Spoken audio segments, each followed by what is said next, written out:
தேடலின் பயணம் எபிசோட் 4. எல்லாரும் எப்படி இருக்கீங்க?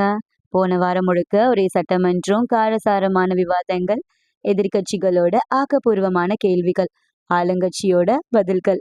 சமூக வலைதளங்கள்ல மாத்தி மாத்தி அரசியல் பத்தின விவாதங்களும் ரீல்ஸும் தான் ஓடிட்டு இருக்கு. இந்த பரபரப்பான நேரத்துல நம்மளோட கதையை கேட்கலாமா? நான் எப்பவும் சொல்ற மாதிரி ஒரு சூடான டீயோட கொஞ்ச நேரத்தை ஒதுக்கி மனசை ரிலாக்ஸ் பண்ணிட்டு இந்த வாரத்துக்கான தேடலின் பயணத்தை ஆரம்பிக்கலாம். நான் இன்னைக்கு சொல்ல போறது ஒரு தலைவரோட கதை இல்ல, ஒரு அமைச்சரோட கதை கிடையாது. ஒரு பெயர் தெரியாத தொண்டனோட கதை. அவரோட பெயர் ஆனந்த். 1960கள்ல ஒரு சின்ன கிராமத்துல நண்பர்கள், சைக்கிள், கபடி, திருவிழா, இப்படி ஒரு சாதாரண வாழ்க்கைய வாழ்ந்த இளைஞன். அப்பெல்லாம் யூடியூப் கிடையாது, ட்விட்டர், இன்ஸ்டாகிராம் எதுவும் கிடையாது.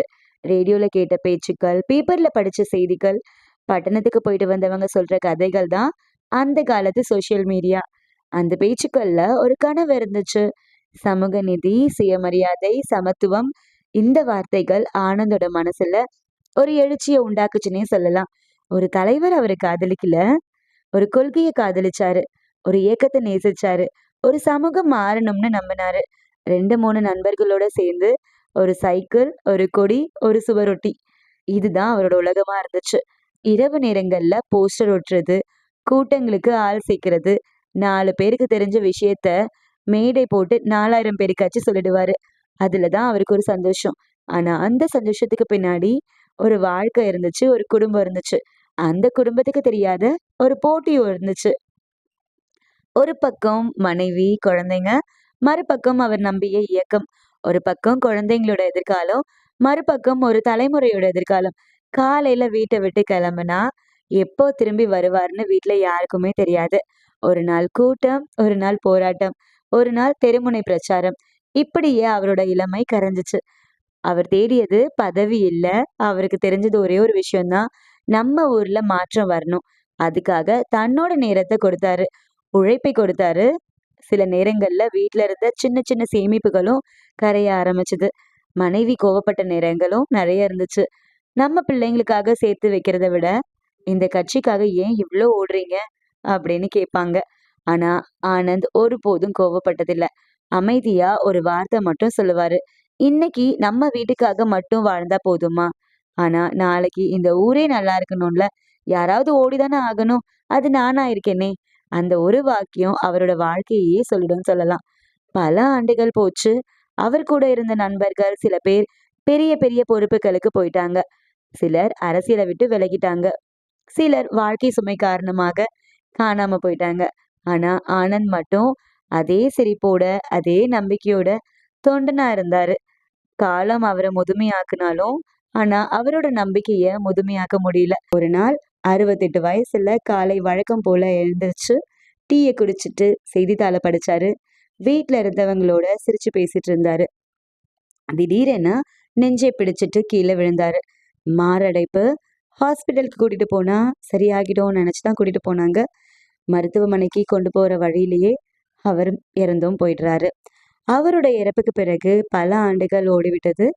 அவர் கூட நின்னவங்க, அவர் கூட போஸ்டர் ஒட்டினவங்க, அவர் கூட முழக்கமிட்டவங்க பலர் இன்று உயர் பதவியில இருக்கிறாங்க. சிலர் அதிகாரத்திலயும் இருக்கிறாங்க. சிலர் வசதியான வாழ்க்கையும் வாழ்றாங்க. ஆனா ஆனந்த பத்தின பேச்சுக்கள் கொஞ்சம் கொஞ்சமா குறைய ஆரம்பிச்சுச்சு. ஒரு நாள் வீட்ல பழைய புகைப்பட ஆல்பத்தை பார்த்துட்டு இருக்கும்போது மனைவி, ஆனந்தோட பிள்ளைங்க, பேர குழந்தைங்க, அந்த பழைய புகைப்படத்துல ஒரு கொடியை பிடிச்சு சிரிச்சுக்கிட்டே ஆனந்த பார்த்து கொண்டே அவரோட மனைவி மெதுவா சொல்றாங்க, அவர் எல்லாரையும் வாழ வச்சாரு.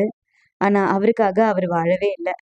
அந்த வார்த்தையை கேட்ட மூத்த மகள் கண் கலங்கியபடி சொல்றாங்க, நாங்க சின்ன வயசுல அப்பாவை புரிஞ்சுக்கல. இப்போ நாங்க பிள்ளைங்களை வளர்க்கும் போதுதான் தெரியுது, அப்பா கொஞ்சம் எங்களுக்காகவும் வாழ்ந்திருக்கலாம்ல. ஆனா அவர் வாழ்ந்த வாழ்க்கைய இப்போ நினைச்சா கோவம் வரல, பெருமையா தான் இருக்கு. அந்த வீட்ல சில நிமிடங்கள் யாரும் பேசல. சுவர்ல இருந்த ஆனந்தோட புகைப்படத்தை மட்டும் அமைதியா பார்த்துட்டு இருந்தாங்க. ஒரு தொண்டனோட வாழ்க்கைய அவர் வாங்கிய பதவியால சொல்ல முடியாது. அவர் சேர்த்த பணத்தாலையும் சொல்ல முடியாது. அவர் விட்டு சென்ற மனித நேயத்தால தான் அளக்க முடியும். வரலாறு தலைவர்களோட பெயர்களை பெரிய எழுத்துக்கள்ல எழுதும். ஆனா அந்த வரலாற்றோட அடித்தளமா இருந்த பெயர் தெரியாத ஆயிரக்கணக்கான தொண்டர்களோட பெயர்களை காலம் மெதுவாக மறந்துரும். இவ்ளோ நேரம் நான் சொன்னது ஆனந்த்ன்ற ஒரு தொண்டனோட கதையா தான் இருக்கும் நீங்க நினைச்சிட்டு இருக்கீங்கல்ல? உண்மைதான். ஆனா ஆனந்த்ன்ற பேருக்கு பதிலா கோதண்டம்ன்ற பேரை மாத்திக்கலாம். அது என்னோட அப்பாவோட கதை. ஒரு மேடை பேச்சாளரோட கதை. மேடையில நின்னு ஆயிரக்கணக்கான பேர்கிட்ட பேசின மனுஷன், ஒரு கொள்கைய விதைச்ச மனுஷன், நிறைய பேரை வாழ வச்ச மனுஷன். இன்னைக்கும் யாராவது வந்து உங்க அப்பாவால தான் நான் இன்னைக்கு இந்த இடத்துல இருக்கேன், உங்க அப்பா சொன்ன ஒரு பேச்சு தான் என் வாழ்க்கைய மாத்துச்சு அப்படின்னு சொல்லும்போது எனக்குள்ள ஒரு உணர்வு மட்டும்தான் வரும். அப்பா இன்னும் எங்கேயோ வாழ்ந்துட்டு இருக்காரு. ஒரு மனிதன் இருக்கலாம். ஆனா அவர் வாழ்ந்த வாழ்க்கை, அவர் விதைச்ச எண்ணங்கள், அவர் உருவாக்கிய மனிதர்கள், அவர் பெயரை நன்றியோட சொல்ற மனசுக்கள் இருக்கிற வரைக்கும் அவர் உயிரோட தான் இருப்பார். இந்த எபிசோட என்னோட அப்பாவுக்கும், மேடையில நின்னு பேசிய எல்லா மேடை பேச்சாளர்களுக்கும், எந்த எதிர்பார்ப்பும் இல்லாம உழைச்ச எல்லா பெயர் தெரியாத தொண்டர்களுக்கும் டெடிகேட் பண்றேன். ஒருவேளை அவரோட தேடல் முடிஞ்சிருக்கலாம். ஆனா அவர் விதைச்ச எண்ணங்களோட தேடல் இன்னும் முடியல. அடுத்த தேடலில் சந்திப்போம். எல்லோருக்கும் வணக்கம்.